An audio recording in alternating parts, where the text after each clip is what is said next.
There's a specific scene in Arcadian where a creature slides open a door lock, peeks its disgustingly long fingernail through a narrow gap, and tries to kill someone sleeping inside. When it can't reach him, it slowly retracts the fingernail like nothing happened. Then it just opens the door like a human would.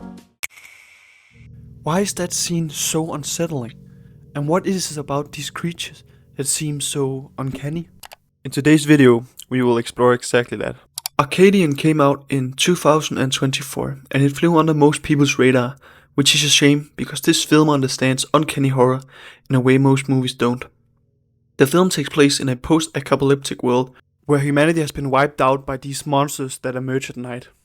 Paul, who's played by Nicolas, and his twin teenage sons, Joseph and Thomas, survive by barricading themselves in a fortified farmhouse every evening.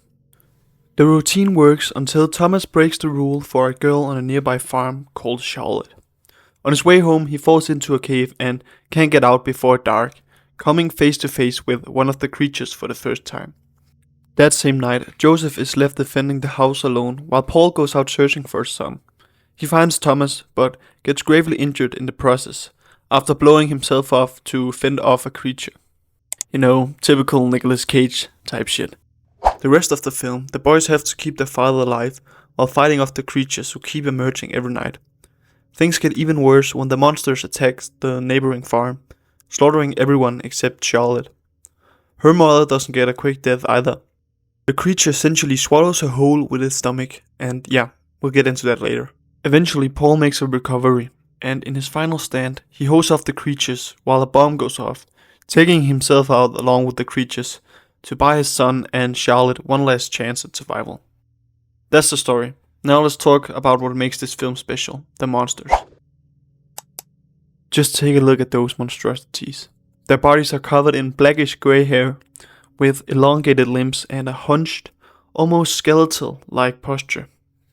The joint seems to have no rotation limits, and they can essentially bend and twist in direction that nothing on this planet should.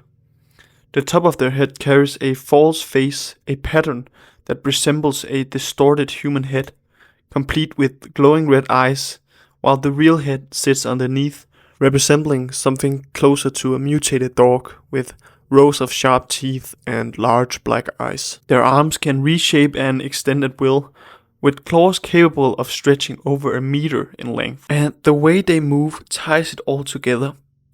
Spider-like, too fast and too jerky, kinda like the way the animatronics from Five Nights at Freddy move, in this robotic, uncanny way. During the attack on the other farm, when the creature attacks Charlotte's mother, you can actually get a glimpse of a lot of details. Cockroaches falling from inside the body when it opens its belly, and also teeth lining the entrance to that umbrella-like stomach. Every single frame essentially reveals something new and horrible about these creatures. It is also in this scene we get the full glimpse of what happened to Charlotte's mother. She was basically swallowed by one of these creatures, and Charlotte finds her later in the bathroom, still being digested by this creature. We never get an answer for why the creature consumed her this way. We don't know if it's feeding on her, or if it's a way of reproducing for the creatures. Funny enough, some people commented on how they looked a bit goofy, and that's actually fair, since the monsters were actually inspired by the Disney character Goofy. But that goofy, uncanny nature is exactly what makes them effective in scaring you, because your brain can't make sense of it. Another aspect that makes them even more unsettling is the fact that they're actually intelligent. Early in the film, a creature makes an attempt at getting into the house where the family is residing. It knocks on the door 3 times, and what we find out is that this knocking isn't random. It's a methodical test divided into 3 phases essentially. The first knock is to check if someone's there. Then the second knock is an actual attempt to break through. And the third knock is basically frustration. Like actual human kind of frustration. Like you don't see a tiger or a lion getting visibly angry or frustrated after a failed hunt. This emotional side of the monsters, in my opinion, also just adds to the uncanniness and unsettling aspect of them. The creature's intelligence is actually also shown when they start digging under the family's house instead of trying to get through the doors. which once again shows how they are able to adapt, learn, and essentially overcome just like a human would. The lack of sound design in the film also intensifies the horror of these monsters.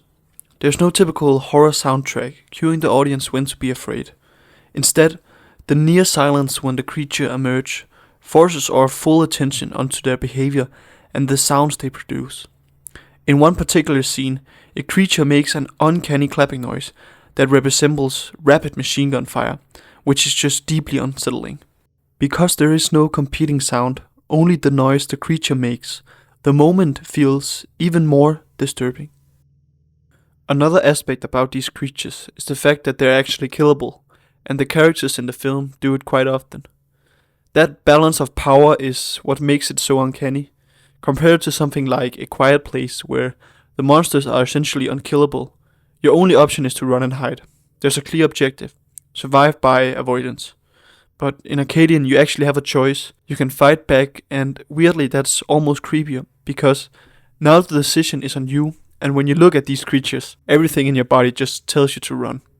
In the end, we the audience are left to figure out what they are on our own, and every scene gives us new information and makes them weirder and creepier. Arcadian never gives you answers, and that's actually on purpose. Director Benjamin Brewer described them as a mix of organism, basically a symbol for what could survive on Earth after we destroyed it. The origin is left vague on purpose, somewhere between alien and some kind of biological reaction to whatever disaster wiped everything out.